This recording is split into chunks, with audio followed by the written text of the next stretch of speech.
Welcome to UGRC 150, Critical Thinking and Practical Reasoning.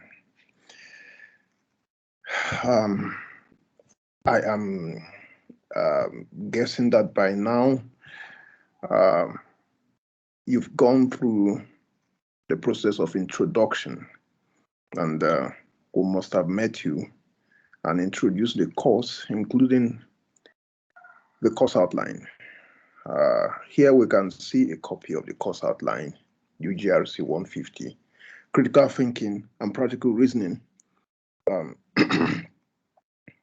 So you can see the course coordinator, Dr. Nancy Miles Bafujamfi, and then you can see other lecturers who are handling the course. There at number 2, you can see me.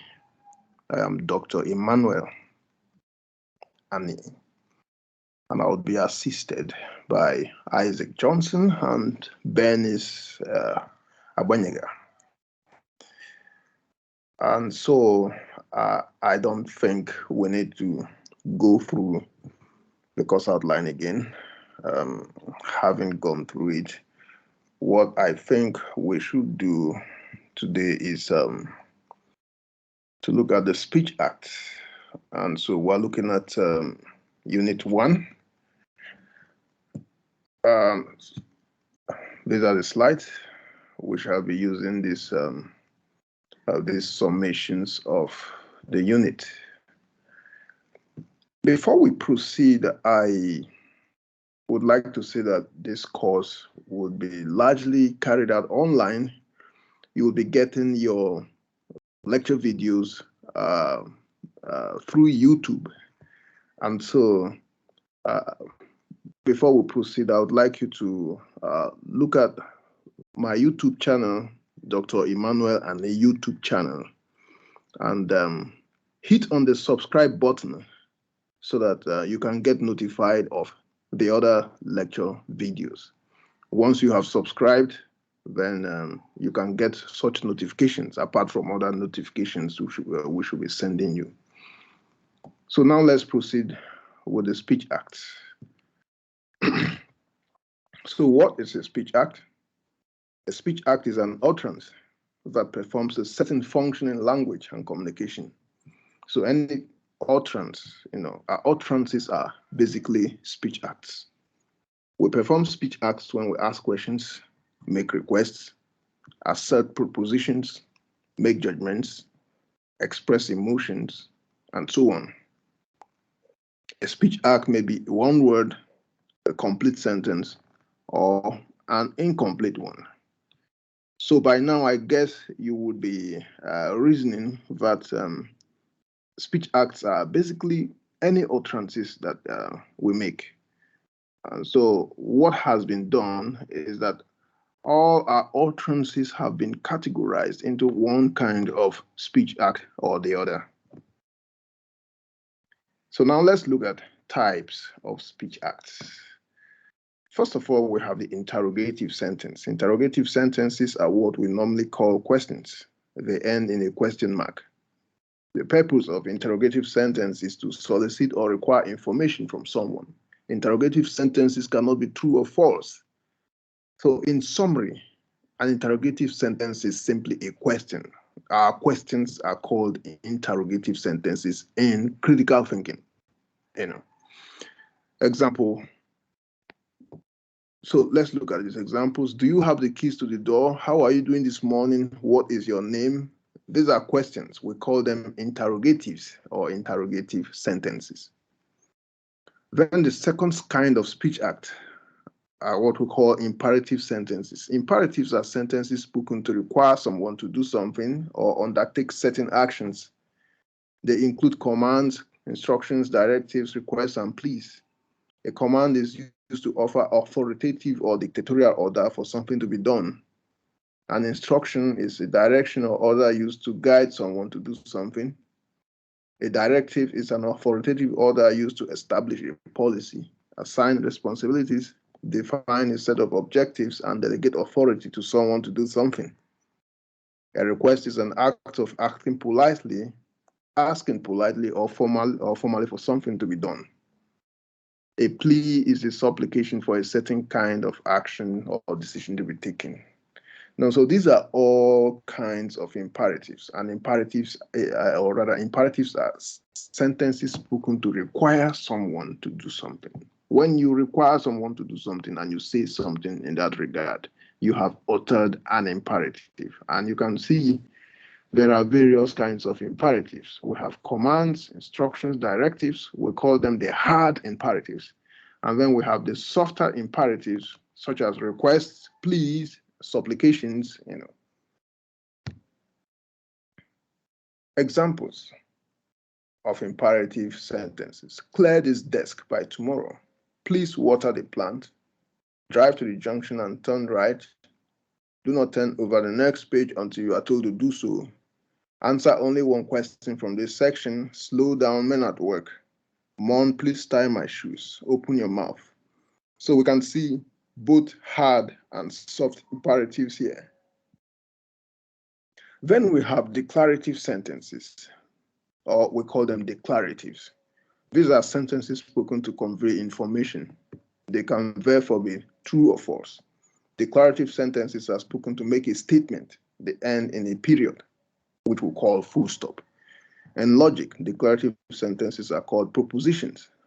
They include the following: factual statements, value judgments, definitions, and arguments. So declaratives are sentences spoken to convey information. We had said that interrogatives are sentences spoken to solicit information, questions. And then imperatives are sentences spoken to get someone to do something. Now, here we have declaratives, which are sentences spoken to convey information. So you can see there are various functions.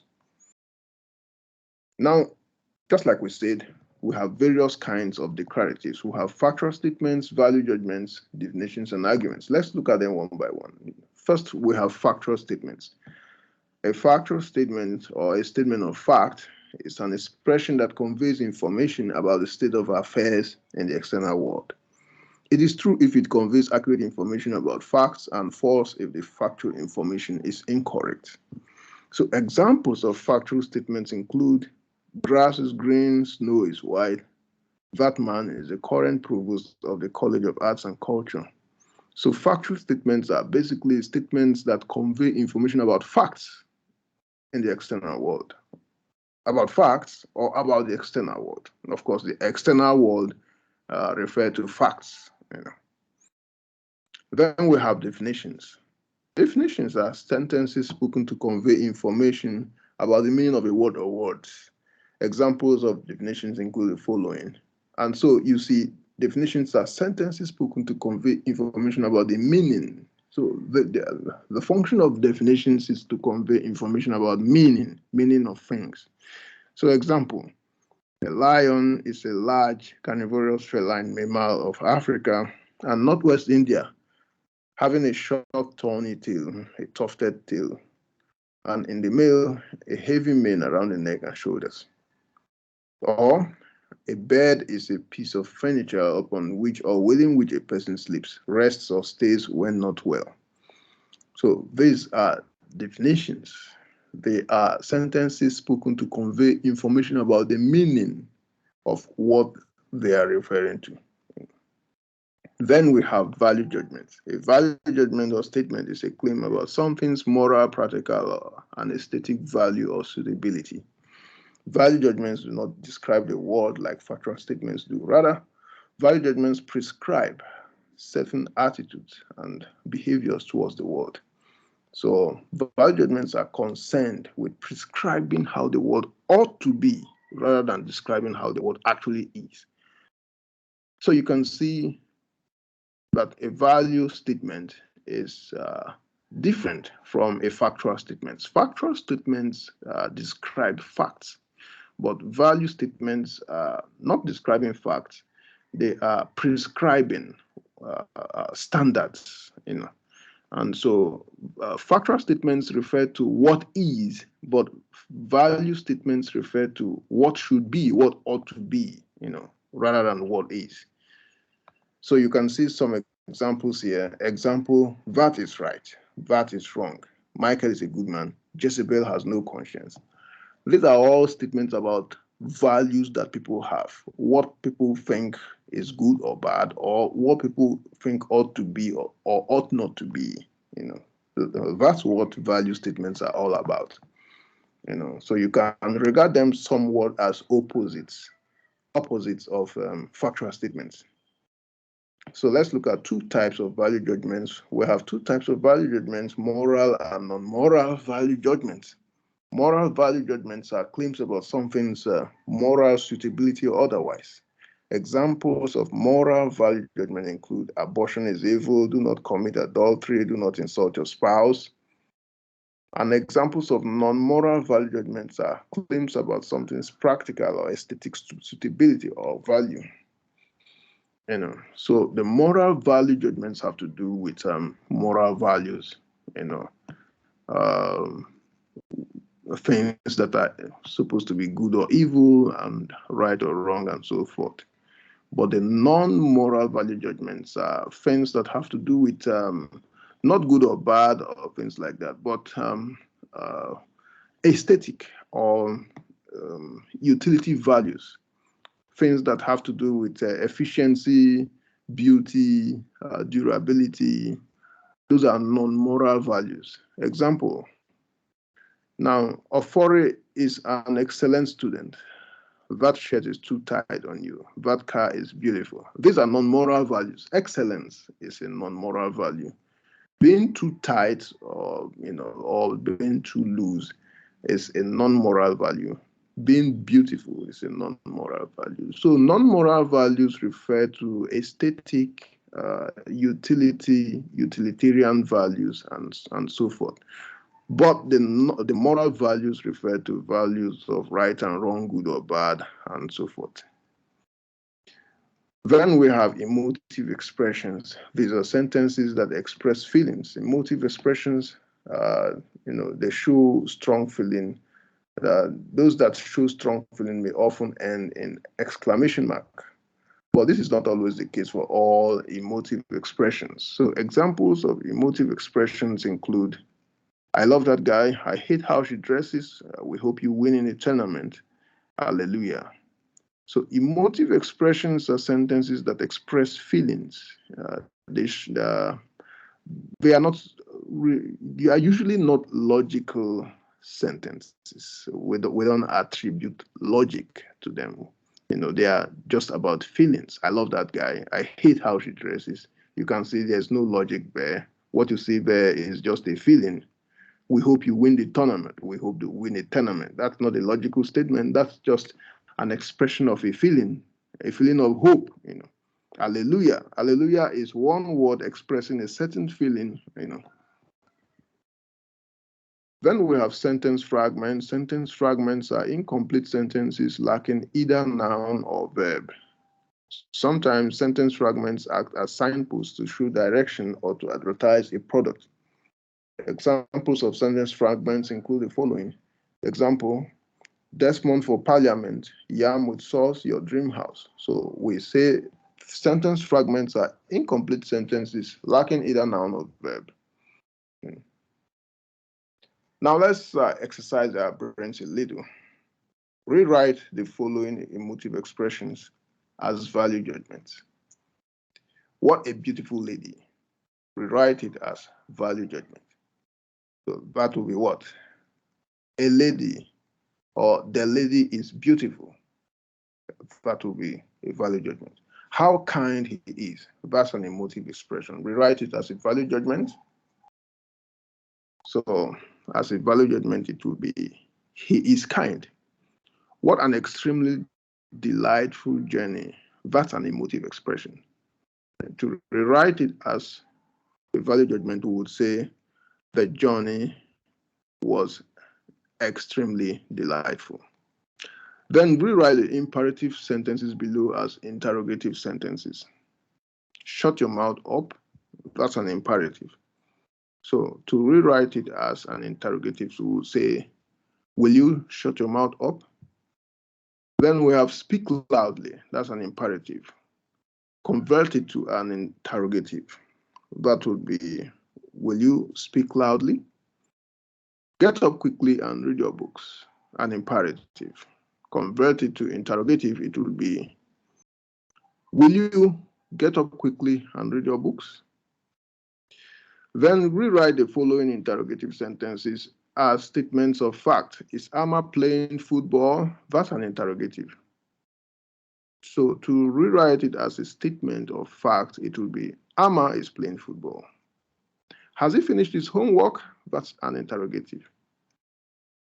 As a statement of fact, it will be, he has finished his homework. Is the match coming off today? That's an interrogative. So as a statement of fact, it would be, the match is coming off today. So that's the end of the class. We are done with our various speech acts as an introduction, as the first lesson for critical thinking. You can see today's class is quite short, but that's because it was introducing some basic concepts. And so expect longer classes because the further topics might be a little bit tougher to deal with, you know. Before we end the class, let's go to some recommendations. So the first one would be, like I told you before, hit the subscribe button on this YouTube channel to be notified on your lecture videos, on some of your lecture videos for some other units. Then watch your lecture videos regularly, buy and read your textbooks regularly. I'm hoping that by now you've bought your textbooks. Do the exercises in your textbooks. That's the surest route to success, doing the exercises in your textbooks. And then check your Sakai platforms regularly for updates, announcements, and assessments. I would also add that you are likely to join WhatsApp groups for your various groups, and there you will also be given regular notifications. So at this point, we have to end the class, and I thank you for listening in. I hope we meet for the other topics. Until then, I would say have a nice time, goodbye, and make sure you utilize your time very productively. Okay, bye.